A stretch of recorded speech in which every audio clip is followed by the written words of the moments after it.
Students, अब हम regression का करेंगे प्रैक्टिकल। मल्टीपल रिग्रेशन पे हम जा रहे हैं। मल्टीपल रिग्रेशन में जो हमने एग्जांपल की थी सॉल्वेंट टोटल, और उसमें था हमारे पास हाइड्रोजन कंजम्पशन और CO2 प्रोडक्ट। उसमें CO2 प्रोडक्ट जो था वो Y था, और X1 जो था वो सॉल्वेंट टोटल था, और X2 जो था वो हाइड्रोजन कंजम्पशन था। तो अगर ये वेरिएबल्स हैं तो आप लोग इसमें क्या करेंगे, स्टैट में जाएंगे। पहले तो आप बेसिक स्कैटर डायग्राम तो आप ऐसे ही बना लेंगे ना सिंपल में।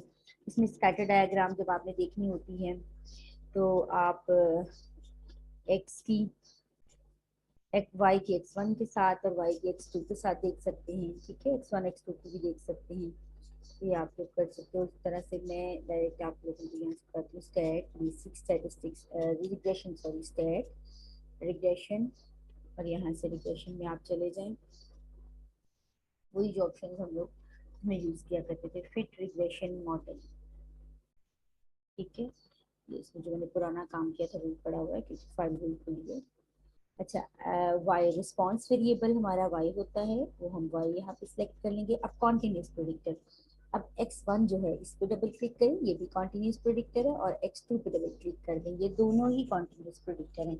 कॉन्टिन्यूस मतलब न्यूमेरिक वैल्यूज है ना इनकी। तो ये हमारे पास कॉन्टिन्यूस प्रेडिक्टर्स हैं। वाई जो था वो रिस्पॉन्स वेरिएबल था, X1 और X2 जो है कॉन्टिन्यूस प्रेडिक्टर थे मैंने यहाँ पे। बाकी आप इसके मैं आपको बताती हूँ और क्या क्या आप इसमें से स्टोर करा सकते हो। ओके करेंगे, ये देखिए। मैं इसको इनलार्ज भी कर सकती हूँ थोड़ा सा। ये देखिए यहाँ पे आप लोग, ये आपके पास अनोवा टेबल आ गया।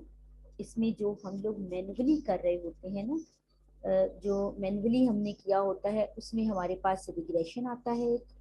आप इसको वहां पे टैली भी कर सकते हैं। इसमें एक एरर आ रहा होता है, ठीक है, और टोटल, हम यही तीन यूज करते हैं। ये सेपरेट सेपरेट दोनों का इफेक्ट भी दे रहा है, तो हमें उसकी जरूरत नहीं है। आप वैसे इन दोनों को प्लस करेंगे ना तो उसका इफेक्ट भी है। तो आप लोगों के पास जो है ये इसका X1 और X2 का सेपरेट इफेक्ट भी आ रहा है, और उसके बाद ये टोटल हमारे पास X1 और X2 का टोटल जितना भी है वो हमारे पास आ रहा है। तो आप लोगों ने, ठीक है, उसके बाद ये हमारे पास SE है जो हम लोग कैलकुलेट करते हैं, SE, और ये हमारे पास आर स्क्वायर है। ठीक है, और ये उसी तरह कोफिशिएंट्स, ये B0 है आप लोगों के पास। इसमें मैंने लास्ट टाइम जब सिंपल के लिए करवाया था तो बताया था ये B1 है, और ये हमारे पास B2 है।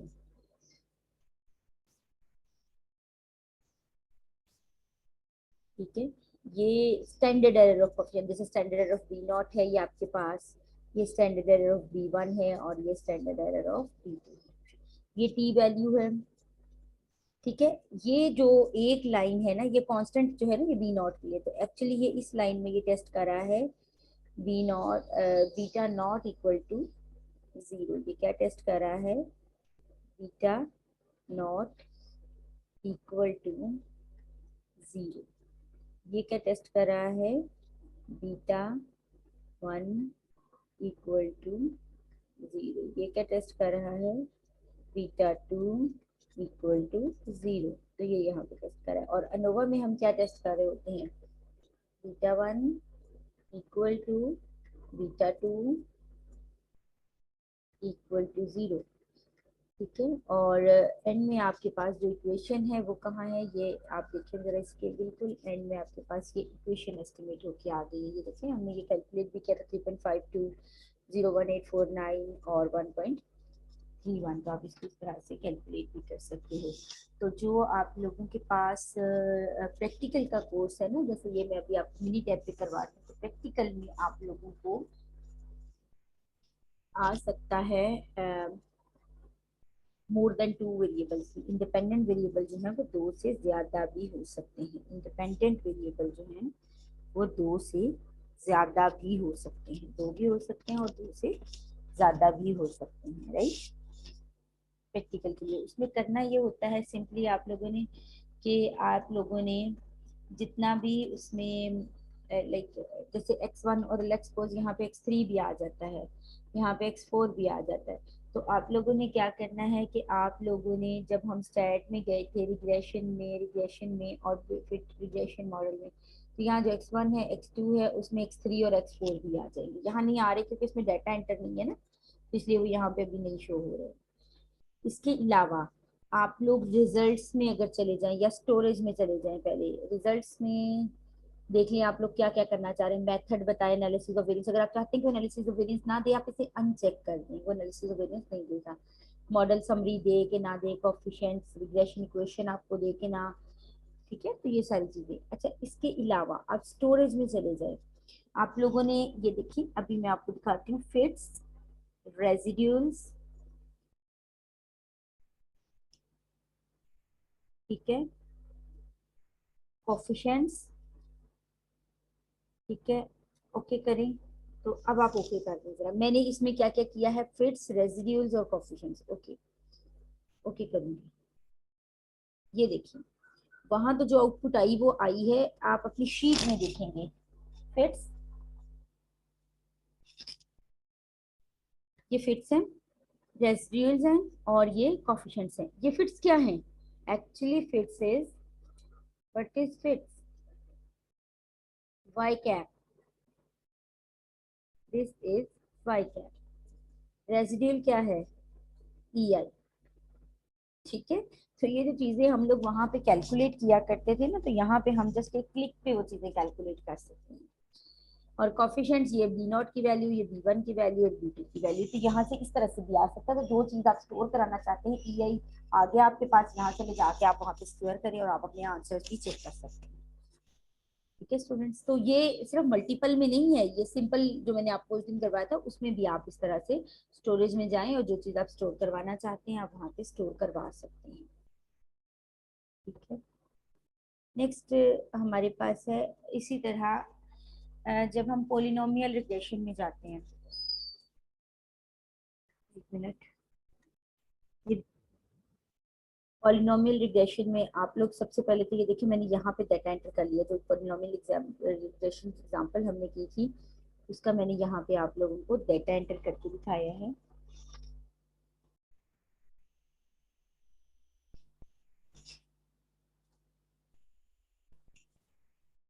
ठीक है। ये एक्स और वाई वन आप लोगों के पास आ गया। तो अब सबसे पहले तो हम देखेंगे कि क्या ये सिंपल लीनियर रिग्रेशन है, stat sorry graph scatter diagram, image scatter diagram, okay. चलिए जी मैं ये वाला बनाना चाह रही हूँ, ओके। अब वो पूछ रहा है कि कौन कौन सा डाटा आप उसको देना चाह रहे हैं। मैं चाहती हूँ कि वाई वेरिएबल में वाई वन आ जाए, ये मैंने वाई वन इसलिए लिखा है इसको बिकॉज यहाँ पे हमारे पास वाई ऑलरेडी है, तो आप नाम दो वेरिएबल्स का सेम नहीं दे सकते, तो वाई और यहाँ पे ये एक्स कर दी, ओके करूंगी। ये देखें स्कैटर डायग्राम में अब वो आपको बता रहा है कि ये कर्व है। अगर ये एक कर्व है, देखें, तो यहीं से हमें समझ आ गया कि ये इसका अप्रोप्रिएट मॉडल जो है वो पॉलिनोमियल रिग्रेशन है। एक इसमें चूंकि आप लोगों के पास बेंड है तो आप लोग कहेंगे कि ये पॉलिनोमियल रिग्रेशन मॉडल है। तो पॉलिनोमियल रिग्रेशन मॉडल हम किस तरह से फिट करेंगे? सिंपली आप इस वेरिएबल का यहाँ पे स्क्वायर करके जो है वो कल यहाँ पे लिख लें, ये आप कर सकते हैं कैलकुलेटर से।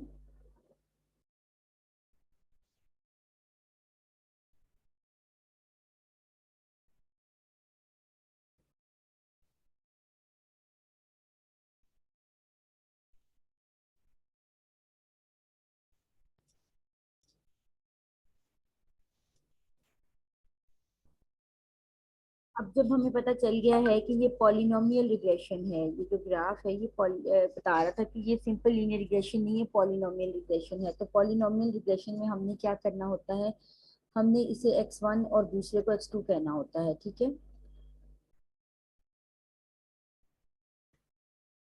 मैं इन दोनों इनके नेम्स फिलहाल ना डिलीट कर देती हूँ, नेम सिर्फ, ताकि वो उसको मैं नाम दे सकूँ।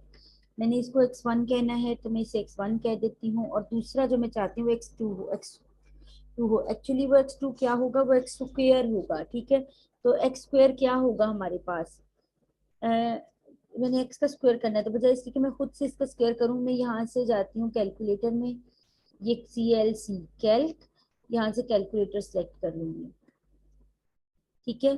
अब वो कह रहा है यहाँ पे कि स्टोर रिजल्ट इन वेरिएबल, मैं चाहती हूँ कि वो C15 में स्टोर करे। C15 में क्यों, ये देखें, ये C15 इस वेरिएबल का नाम है, इस कॉलम का नाम है, ठीक है।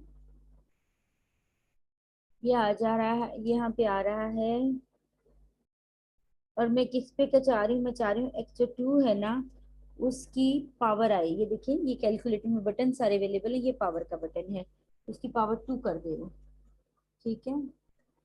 ओके,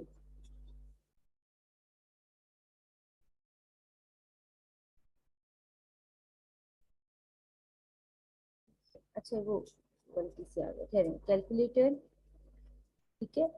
वो वेरिएबल का नाम है, सॉरी वो एक्स टू तो खाली था ना, एक्स टू की एक्स वन की पावर आनी थी, यहाँ पे हम करेंगे C15, और यहाँ पे आएगा X1, ये वाला X1, क्योंकि X1 को स्क्वायर करना है ना हमने, इसका स्क्वायर कर लें, ओके करें ना, ठीक है। ये देखिए अब आपके पास आ गया है।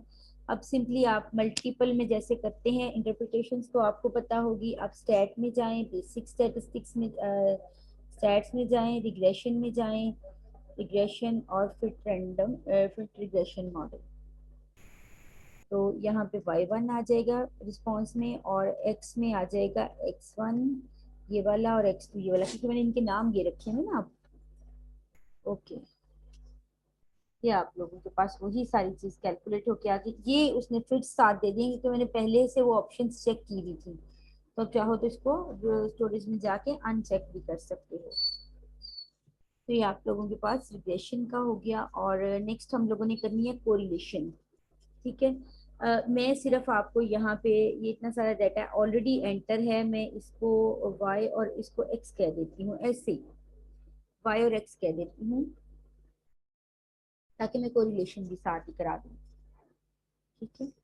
तो y x, और तो आप स्टैट में जाएंगे, बेसिक स्टैटिस्टिक्स में, स्टैट्स और बेसिक स्टैटिस्टिक्स, ये आ गया कोरिलेशन। यहाँ से आप कोरिलेशन भी कैलकुलेट कर सकते हैं। किस किस में चाह रही हूँ, मैं चाह रही हूँ ये y वेरिएबल, इसमें सारे वेरिएबल इकट्ठे डाल देंगे आप लोग, x वेरिएबल, ठीक है, y और x, ओके। ये देखिए कोरिलेशन कोफिशिएंट उसने कैलकुलेट करके आपको दे दिया है, ठीक है। ये उसने कहा कि x और y के दरमियान कोरिलेशन यानी RXY जो है वो 0.192 है, 0.912 है, और पी वैल्यू साथ दे दी है। एक्चुअली ये पी वैल्यू उसने किसकी दी है, उसने इसकी दी है, उसने टेस्ट किया है कि क्या रो इक्वल टू जीरो है, ठीक है। उसकी जो भी टेस्ट स्टेटिस्टिक आई वो उसने आपको नहीं दी है, उसके बाद पी वैल्यू दे दी है। पी वैल्यू मैंने आपको बताया था कि if P is less than alpha, we reject our null hypothesis. It means so we reject our null hypothesis and may conclude that there is a significant relationship between x and y. ये data के लिए correlation नहीं होनी थी, मैंने सिर्फ आपको सिखाना था यहाँ पे, तो मैंने आपको ये चीज बता दी है।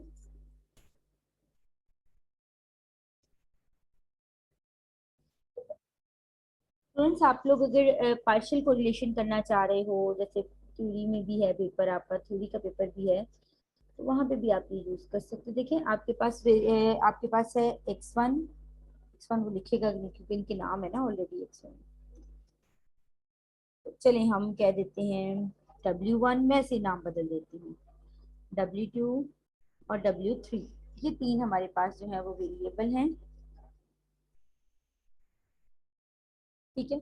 अब आप चाह रहे हैं कि सिंपल कोरिलेशन आप इनकी कैलकुलेट करें, ठीक है। इसमें कुछ ऐसी डाटा डाल देते हैं, 3 4 7 8 6, कुछ वैल्यूज डाल दें, 5 9 3 5 4 11 14 23 और 5 18 और 12, वेट, ऐसे कुछ। मैं कहती हूँ कि मैं इनकी चाहती हूँ कि ये सिंपल कोरिलेशंस कैलकुलेट कर दें इनकी तीनों की, ठीक है। कोरिलेशन ले जाते हैं हम,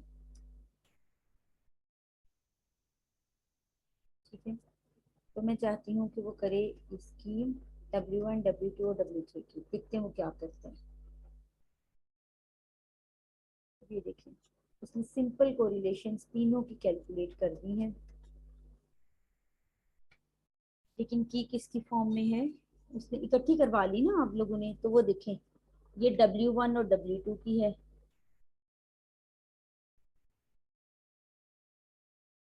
ठीक है। और ये वाली जो है सेल कंटेंट्स क्या है, पियर्सन कोरिलेशन, ऊपर वाला जो है उसने कहा कोरिलेशन है और साथ ही उसकी पी वैल्यू भी है, ठीक है। ये W1 और W2 की कोरिलेशन है -0.508 और साथ उसकी पी वैल्यू उसने दे दी है, ठीक है। और ये W1 और W3 के दरमियान है, ये देखें, ये पी आर, ये देखें, इसको मैं लिख सकती हूँ R13, ठीक है। और ये उसकी कोरिलेशन कोफिशिएंट, सॉरी इसकी पी वैल्यू, ठीक है। इसी तरह ये वाली जो है ये कोरिलेशन है R23, ऐसा ही है ना, R23,